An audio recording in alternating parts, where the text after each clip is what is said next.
How are you? I hope you have a good day. Today I'm gonna discuss the modifications I made into the build. As you see, my affinity just drained very quickly. Yeah, I made so many changes to the build and I would like to share them with you today.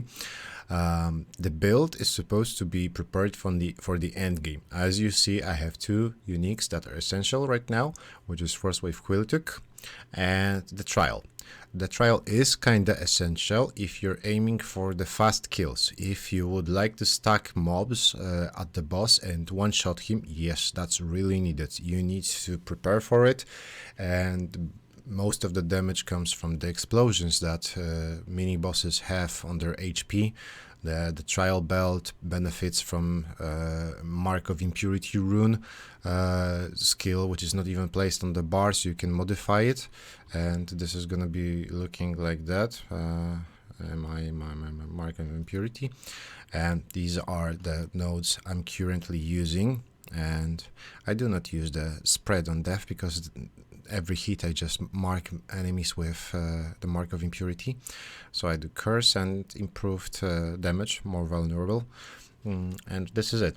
I was asked also to give my skill modifiers for each rune, so just take a look at them. This is the tracker reach for the AoE, for mob pulling.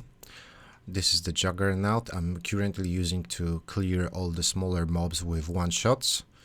After pulling them with Stasis, Tracker's Reach, I apply Juggernaut and basically kill them all, and they trigger the explosions. Next to the boss with all the mini bosses, killing boss instantly yesterday. Unfortunately, I didn't press record and I'm absolutely mad about it.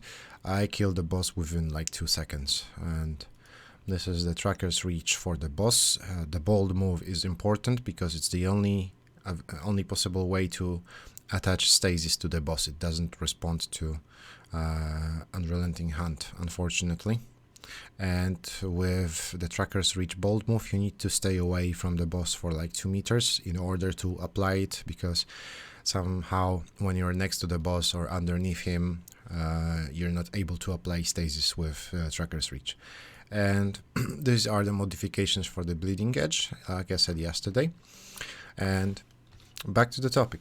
Yeah, the Trial is kinda essential when you want fast clears, yeah, so you can just stack mobs and kill them with explosions, but you don't have to. In this video particularly, I'm gonna be showing you how I face tank the boss.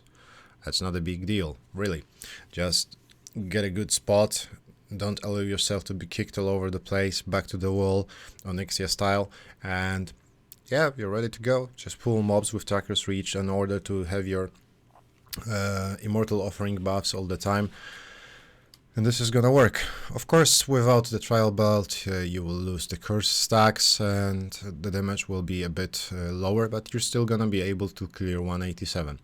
And yeah, the guide is supposed to work for the end game, so the gear is quite optimized and quite nice. Possibly not the best right now.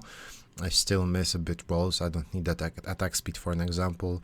I could use increased elemental physical damage on that dagger, and that would be just that sword, and that would be just purely OP.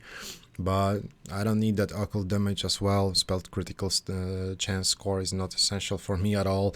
You know, there are many possibilities to upgrade it, but I don't have any orbs in possession to change my gear, so this is what I'm coming to you with. It's not the best, you have to understand it. It's not the top end game gear at the moment. Like, why the hell Wisdom? Why do I need it, for an example? But it's the most possible I could achieve, and you're also able to achieve it. You ask me how? Well, the deal is you don't have to do 187s. If you're not able to, there is no need for it. We need to understand one thing, which is the Wolcen DB. That's a site, as you see, wolcendb.arason.org, which will present you all the possible affixes for every gear and what anything does. So it's data mined straight from the files. You need to understand that tier 12, which we were aiming for, as you see, this is 187, 189, that's tier 12. Tier 12 starts from 110 to 200, but there's a catch. You have to do levels above 150 or even 160 in order to reduce the chance for the minimal roll, because maximum health in this position, for an example, which is tier 12, rolls from 110 to 200. That is possible. That's the affix that you can roll with.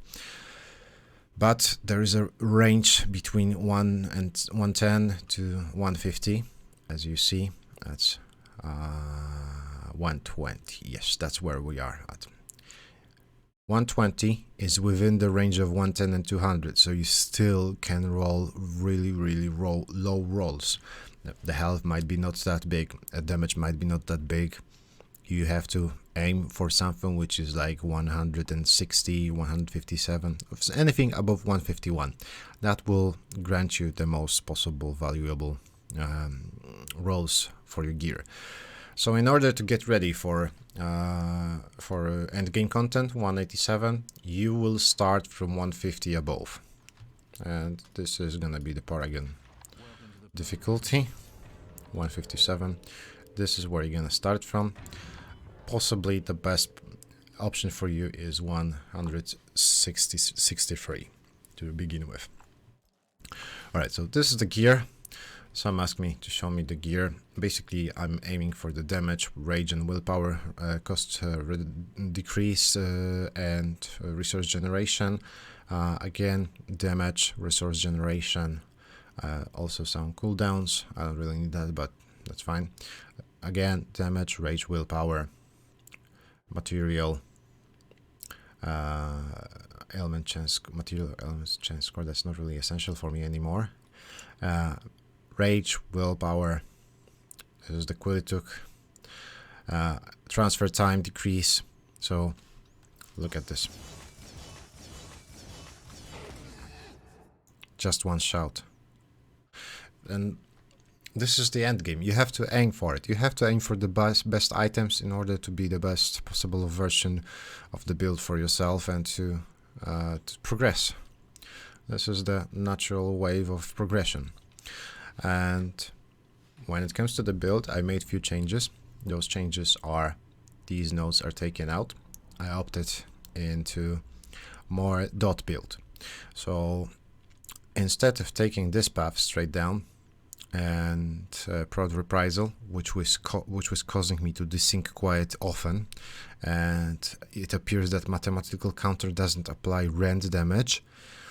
Hell knows what it does. You know, this game is quite bugged yet still, so there are many things. Like for an example, this node, Armsmeister and Armsmeister Poison Barrier, High Evasion, they don't work. They don't work at all. There is no 10% block chance for you added. So, you know, there are still bugs and we have to work around them. So I opted out of those 3 nodes in order to pick up more ailment damage as a cost of decreased damage that is not an ailment damage, which is not the overtime. Ailment damage again, ailment damage again, ailment damage again, and my raw damage, pure numbers from Bleeding Edge are decreased in order to pick up more damage from ailments themselves. And right now they crit for like 80k, so that's fine, yeah. To one ailment critting for 80k, and in the best scenario, if I have 4 damaging modifiers, I'll be critting for like 320k, which is the damage of the Bleeding Edge. You know, and those dots are just critting like that per 0.5 seconds. So the DPS increase is absolutely huge in this build, and they crit all the time as well.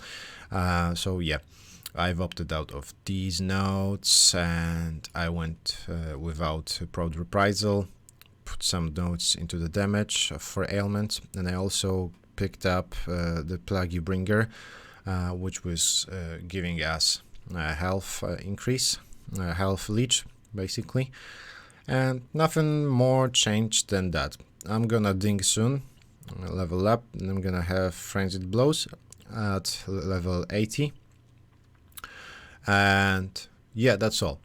I'm hoping you're having a good day.